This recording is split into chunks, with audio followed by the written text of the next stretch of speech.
Hi friends, welcome to SriSai IT Hub.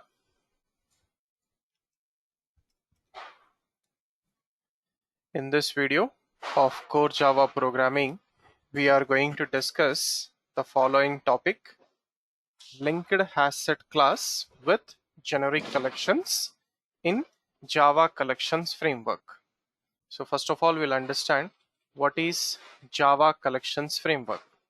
So coming to Java collections, it means collection of objects or group of objects as a single unit or single object in Java program. Then what is framework? So framework means it is a library which is provided by Java to work with Java collection of objects. And this library is available to us in the form of java.util package. So in this java.util package, we have different classes, interfaces, and its methods using which we can work with Java collection of objects. So in collections framework, we have collection interface, which is a top level interface or base interface for different classes and interfaces which are available in Java collections framework. So under this collection interface, we have four popular collections. First one, list collection. Second one, set collection. Third one, queue collection. So these three are sub-interfaces for collection interface. And fourth one, map interface. It is not inherited from collection interface, but still it is part of Java collections framework and java.util package. So coming to some technical points, so Java collections is only for objects but not primitive data types. If we store any primitive data type value like integer, character, boolean, or floating value, internally it will be stored in its corresponding object type. Hence, Java collections, every data is object itself. To be more precise, it is object class object format, where object class is a superclass for all the classes in Java.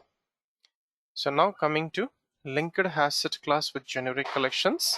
So first of all, LinkedHashSet class is available in java.util package, and this class is inherited from HashSet class and set interface, and set interface is inherited from collection interface, and collection interface is inherited from iterable interface.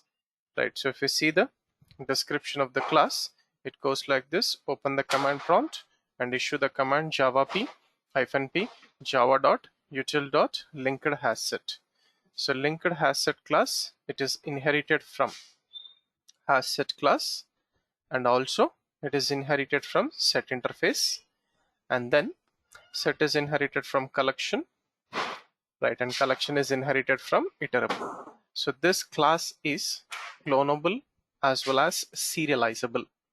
So we can create a duplicate LinkedHashSet using clone method, which is inherited from the base class, and serializable means it can participate in serialization and deserialization process. So now coming to some technical points related to the LinkedHashSet class. So LinkedHashSet is a collection of objects implementing linked list and hash table to store the collection of objects. So internally, each object is linked with the other object, next object, as well as previous object: obj1, obj2, obj3, obj4, obj5. So links means every object will have a reference of the previous object as well as next object. So whenever we perform operations on LinkedHashSet, the operations are very quick and very fast due to this links, which is of style linked list. Its initial default capacity is 16.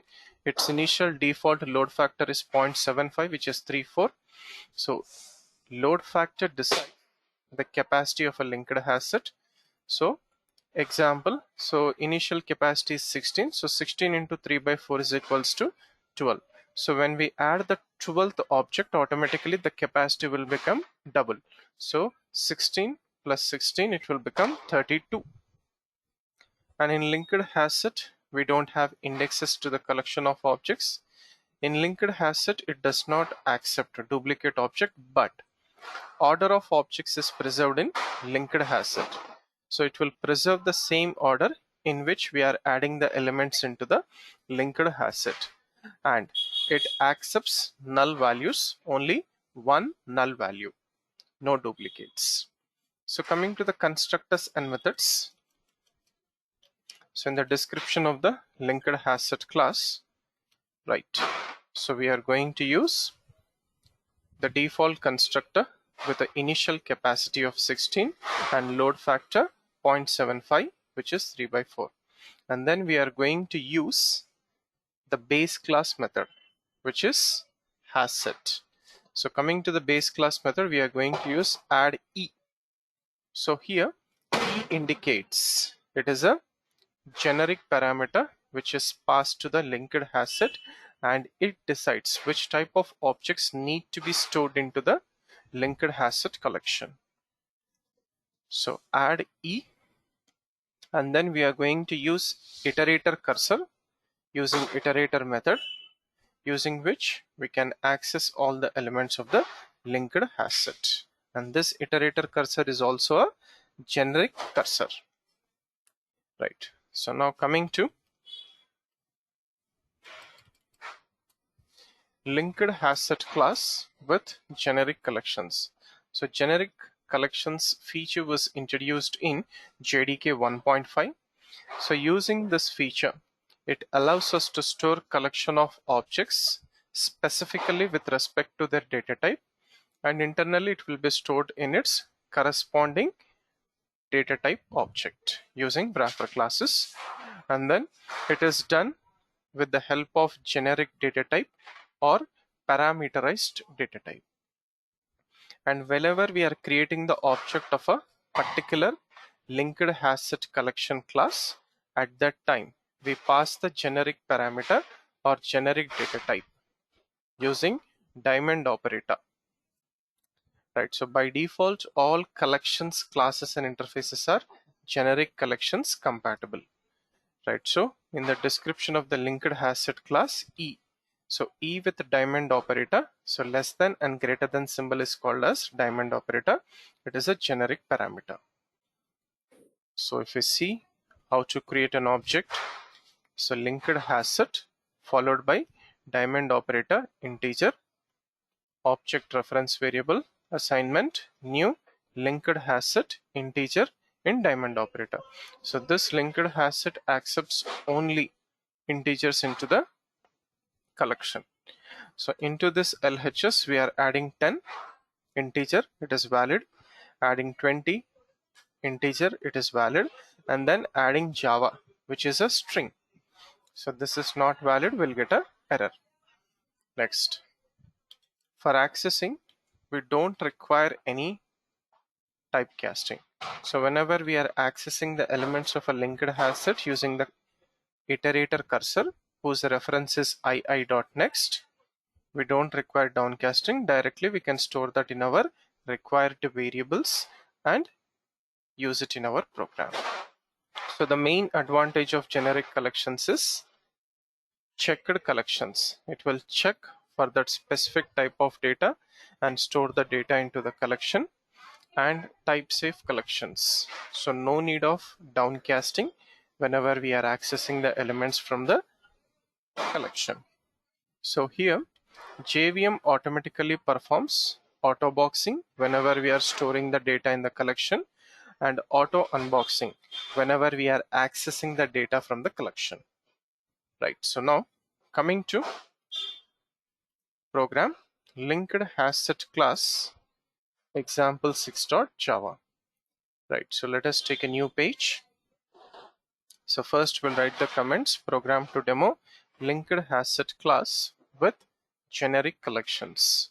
So import java.util package, and then take the main class with main method and save this program in your working directory. So create an object of linked hash set integer, LH is equals to new linked hash set integer. So it will accept only integers. So let us try to store lhs.add 55, 11, 44, 33, 22. So it will preserve the order and then print linked hash set. So let us execute till here. Right. Put a comment for the remaining case. So save this program. Come to the command prompt, Java C, LinkedHashSet class example6.java. Right, so compile this.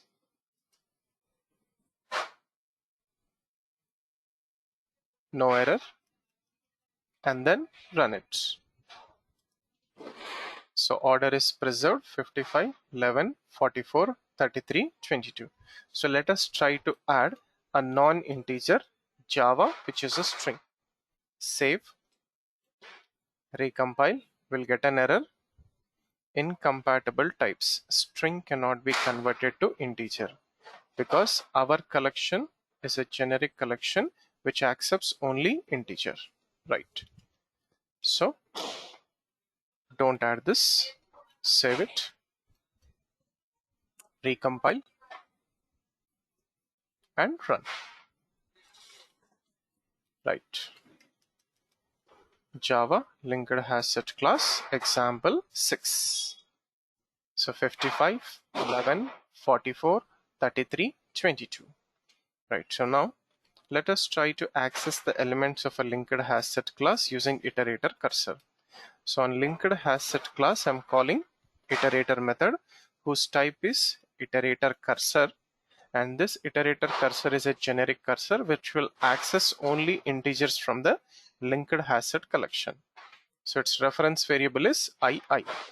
So check ii.hasNext existence of next element in a LinkedHashSet. It will return true or false. If it is true, access that element. ii.next, no need to do downcasting. Directly we can store that data in X and print X. So it will access 55, 11, 44, 33, 22 linearly from first to last. So save this, recompile and run. So 55, 11, 44, 33 and 22.